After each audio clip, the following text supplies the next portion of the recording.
আমরা collective noun দেখছিলাম। তো আজকে দেখি এখানে কি দেখতে পাচ্ছি ছবিতে, ক্যাঙ্গারুজ। অনেকগুলো ক্যাঙ্গারু আছে, তাহলে ক্যাঙ্গারুর দলেরও নির্দিষ্ট নাম আছে।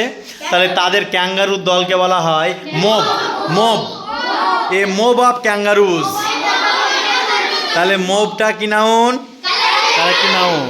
তাহলে মব অফ ক্যাঙ্গারুজ, ক্যাঙ্গারুর দলকে বলা হয় মব। আচ্ছা, নেক্সট আমরা আরেকটা দেখব।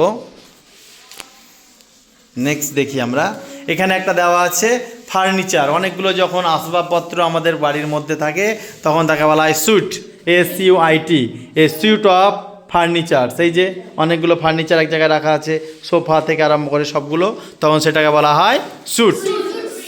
নেক্সট আমরা দেখব পরবর্তী কালেকটিভ নাউন।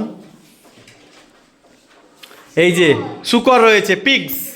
পিগস, অনেকগুলো পিগস রয়েছে, তাহলে পিগসের দলকে বলা হয় লিটার, LITTER, লিটার। তাহলে a litter of pigs, a litter of pigs. তাহলে শূকরের দলকে বলা হয় লিটার।